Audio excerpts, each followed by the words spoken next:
அம்மா, எங்கம்மா போற? நாங்க வெளியில போயிட்டு வரோம். நில்லுமா, சொல்லுமா, எங்க போற? எனக்கு தெரியுமா, நீ இப்ப எங்க போறேன்னு எனக்கு நல்லாவே தெரியும். அருணாச்சலம் சார் வீட்டுக்கு தானே போற?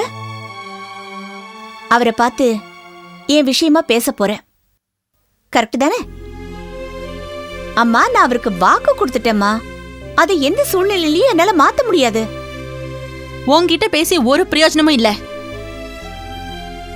அதனாலதான் அந்த பெரிய மனுஷனை பார்த்து கேட்க போறேன். அவரு ஏன் நிலைமையில இருந்து அவருக்கு ஒரு பொண்ணு இருந்தா அந்த பொண்ணுக்கு இந்த மாதிரி ஒரு மாப்பிளைய பார்த்து கட்டி வைப்பாரா? அவர்கிட்ட போய் நான் கேட்க தான் போறேன். அம்மா, நீ என் அம்மாவா யோசிச்சு பார்த்தேன்னா அருணாச்சலம் சார் பண்றதெல்லாம் உனக்கு தப்பாதான் தெரியும். கொஞ்சம் நியாயமா யோசிச்சு பாரு. அருணாச்சலம் சார் நம்ம குடும்பத்துக்கு எவ்வளவு உதவிகளை பண்ணிருக்காரு. காமினி அக்காவுக்கு எத்தனையோ வரன் பார்த்தோம். வந்தாங்க, பார்த்தாங்க, போயிட்டாங்க. அகலிய கல்லா கிடந்தப்போ எத்தனையோ பேர் கால் பட்டுச்சு. ஆனா ராமர் கால் பட்டதுக்கு அப்புறம் தான் அவ ஒரு பொண்ணா மாறி எந்திரிச்சா.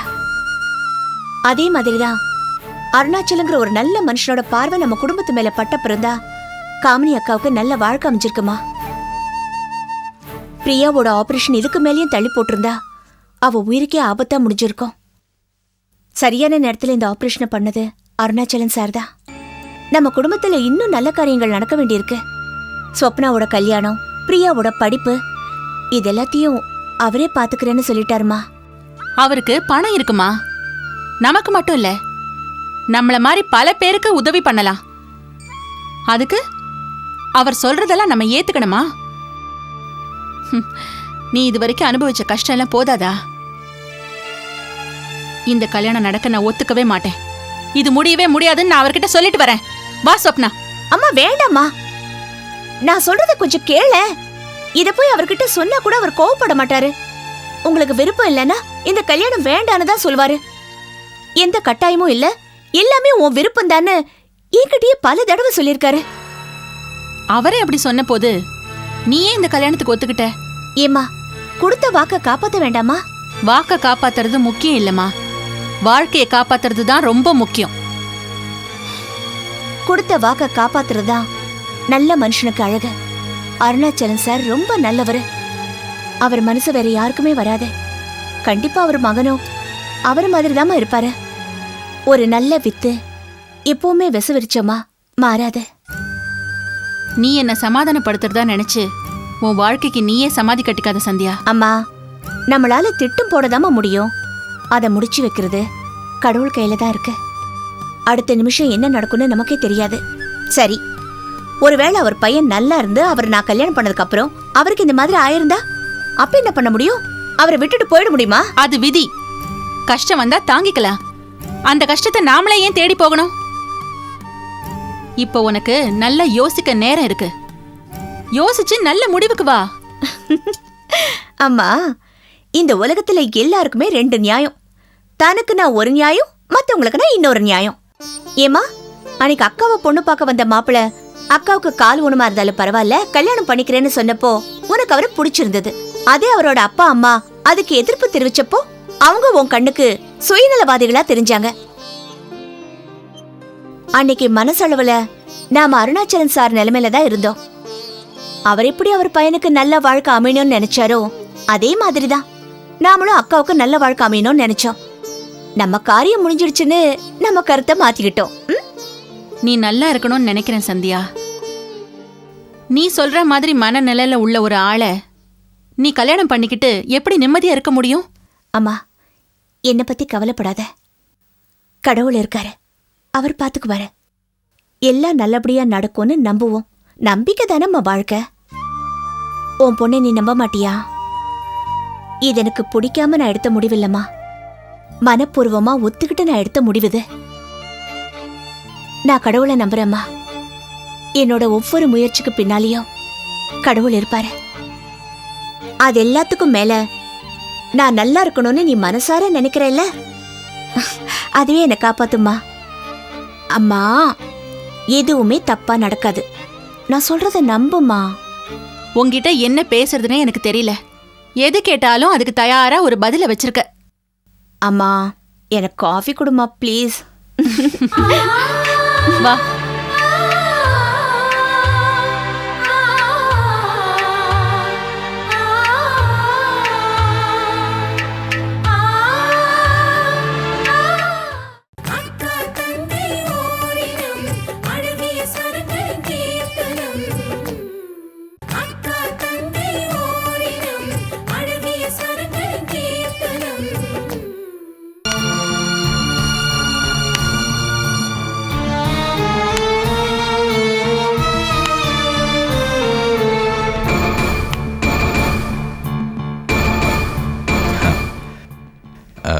சாரி காமினி, கொஞ்சம் லேட் ஆயிடுச்சு.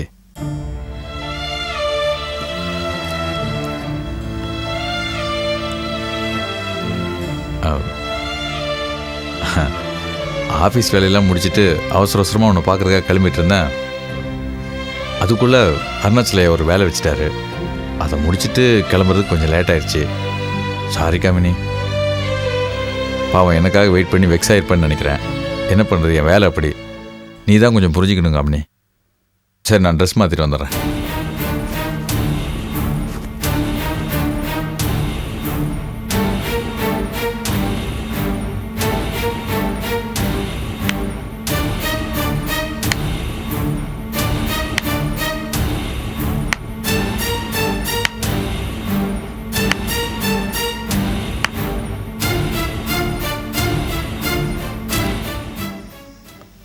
கமினி, பிரியாவுக்கு இப்போ எப்படி இருக்கு? ஆப்ரேஷன் முடிஞ்சு வீட்டுக்கு வந்ததுக்கப்புறம் நான் போய் பார்க்கவே இல்லை. நாளைக்கு போகலாம்.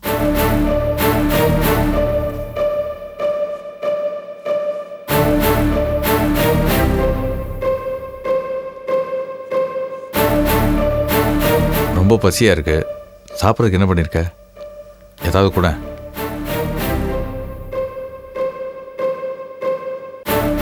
என்ன கவினி, எதுவுமே பேச மாட்டேங்கிற? என் மேலே கோவம் போகலையா? நான் எதுவும் சமைக்கல.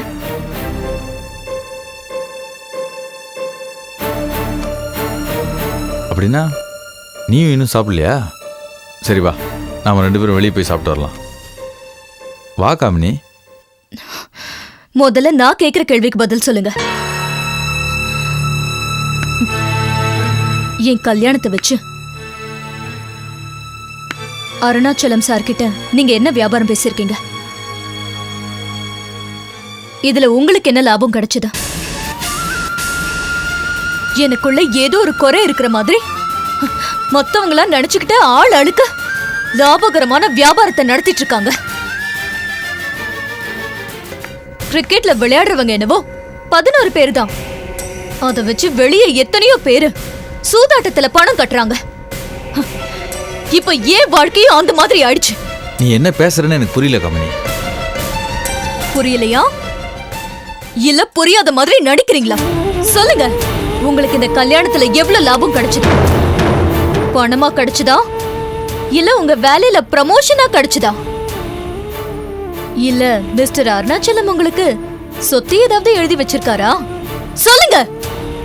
நீ சொல்றதுல எனக்கு புதுசா இருக்கு. எனக்கு எதுவுமே புரியல காமினி. நான் உன்னை விரும்பி தான் கல்யாணம் பண்ணிக்கிட்டேன். உன்னை என் மனசா நேசிக்கிறேன். இதுதான் உண்மை. மற்றபடி நீ நினைக்கிற மாதிரி இந்த கல்யாணத்துல எந்த உள்நோக்கமும் இல்லை. என்ன நம்பு. போய் சொல்லாதீங்க. என்னை யாரும் ஏமாத்த முடியாது. எனக்கு எல்லாம் தெரிஞ்சு போச்சு. அருணாச்சலங்கிற பெரிய மனுஷன் இருக்காருல்ல, அவர் என் வாழ்க்கையை பணயமா வச்சு என் தங்கச்சி சந்தியா கூட ஒரு ஒப்பந்தம் போட்டிருக்காரு. என்னோட பிரச்சனையை வச்சு அந்த சந்தியா ஏன் வாழ்க்கையில விளையாடுறா. இதை நான் அனுமதிக்கவே மாட்டேன். உங்களுக்கு நான் வேணும்னா, உங்க கூட நான் தொடர்ந்து வாழணும்னா, நம்ம தாம்பத்திய வாழ்க்கை நீடிக்கணும்னா, நீங்க போய் அருணாச்சலம் சார் கிட்ட பேசுங்க.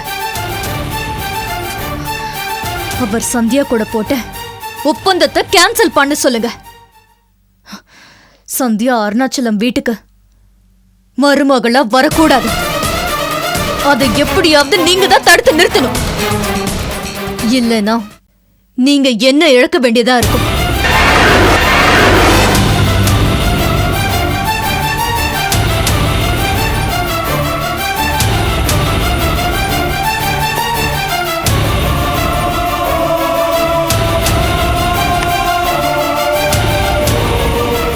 பாக்குறேன் எப்படி இந்த கல்யாணம் நடக்குதுன்னு பாக்குறேன். சந்தியா பெரிய பணக்கார வீட்டுக்கு மருமகளா வரலான்னு கனவு கண்டுட்டு இருக்கா. அதுக்கு ஏன் வாழ்க்கையை பலி கொடுத்திருக்கா. அப்பா சொன்னது உண்மையாயிடுச்சு.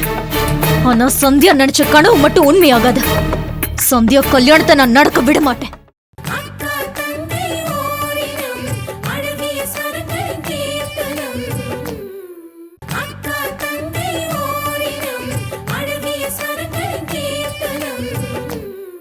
புதுசு ஆஃபீஸ் முடிஞ்ச உடனே நேராக வீட்டுக்கு தான் போகணும்.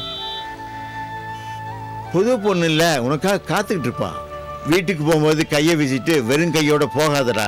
கையில் 2 முழம் பூ வாங்கிட்டு போ. அவள் என்னென்ன கேட்குறாளோ அதெல்லாம் வாங்கி கொடுறா. கல்யாணமான புதுசு கல்யாணமான பொண்ணுங்களுக்கு சில எதிர்பார்ப்புகள்லாம் இருக்கும். அதில் எந்த குறையும் வைக்கக்கூடாது. அதை பாடுறா, கல்யாணமான ஜோடிங்க என்ன ஜாலியாக போகிறாங்க. அதுதான் லைஃபு. கல்யாணமான பொண்ணுங்கள் புடவை மேலே ஆசைப்படுவாங்க. அதையெல்லாம் வாங்கி கொடு.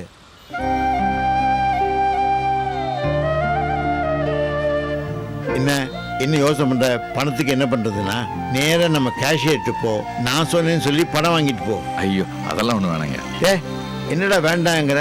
புருஷன் பொண்டாட்டின்னா இதெல்லாம் இருக்குண்டா. பல தேவைகள் ஏற்படும். சில தேவைகளை விட்டு கொடுக்கணும், சில தேவைகளை நிறைவேற்றி வைக்கணும். சின்ன சின்ன பிரச்சனைகள்லாம் வரும்டா. அதுக்காக உங்களுக்குள்ள சண்டை போட்டுக்கூடாது. ஒருத்தருக்கு ஒருத்தர் விட்டு கொடுக்கணும்டா. அதுதான்டா லைஃபு. அப்போ தான்டா லைஃப் ஸ்மூத்தாக போகும். உன் வயசை தாண்டி நான் வந்தவன்டா. இதெல்லாம் எனக்கு புரியும். அப்படி நான் இருக்கிறதுனால தான் இன்னைக்கு என் லைஃப் நல்லா இருக்கு. பல பேருக்கு நான் உதவி பண்ண முடியுது. என்ன புரியுதா? புரியுதுங்க, புரியுது. உனக்கு ஏதாவது பிரச்சனைனா என்ன கேளு, நான் சால்வ் பண்ணி வைக்கிறேன். என்ன? சரிங்க.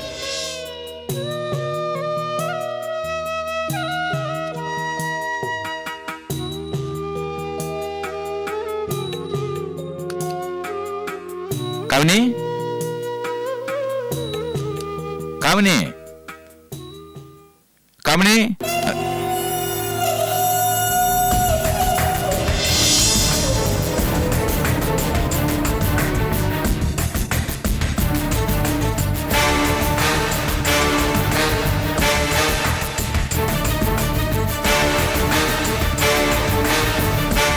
காமினி, காமினி, காமினி.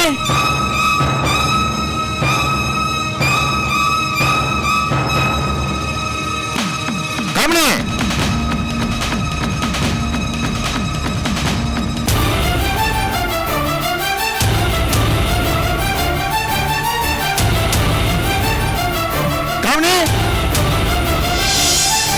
காமினி, காமினி.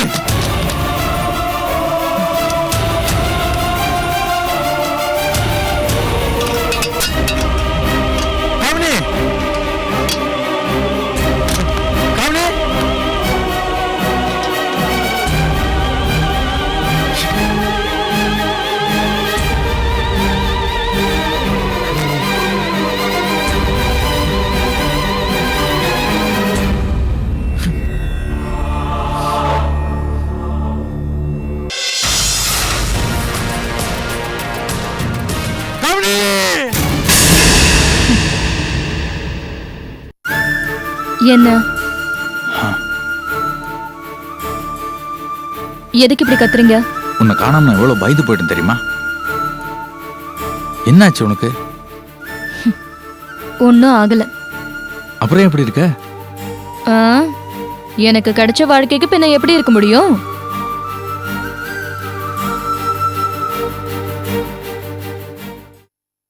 வீடெல்லாம் பாரு, இதெல்லாம் கொஞ்சம் ஒழுங்குபடுத்தி வைக்கலாம்ல? அதெல்லாம் பண்ணணும்னு எனக்கு அவசியம் இல்ல.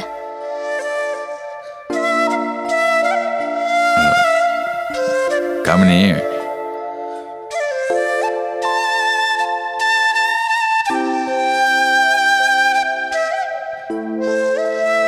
ஏம்மா கோச்சிக்கிற? நீ 2 இந்தா காமினி, நான் ரொம்பவே பயந்துட்டேன்.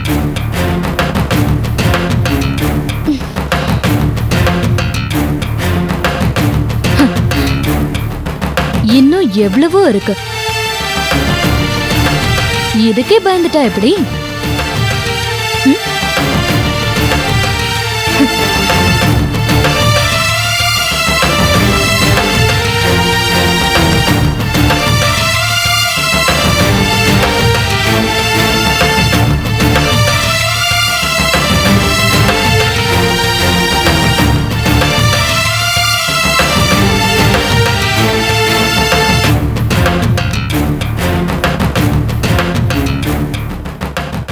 காமினி,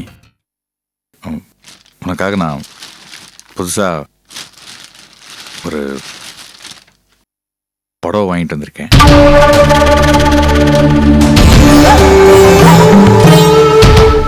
உனக்கு பிடிச்சிருக்கா?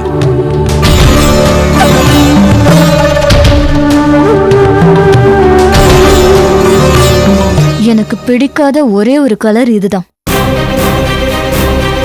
கரெக்டா இதை தேடி கண்டுபிடிச்சு வாங்கிட்டு வந்திருக்கீங்க. ஆஃப்டர் ஆல் 376 ரூபாய். இவ்வளவு குறைஞ்ச விலைக்கு நான் இது வரைக்கும் புடவை வாங்கினதும் இல்ல, கட்டினதும் இல்ல.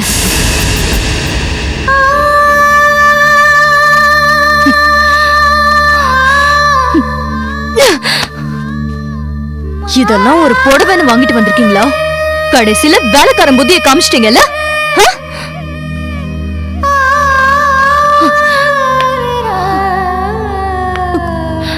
காமினி, காமினி, காமினி.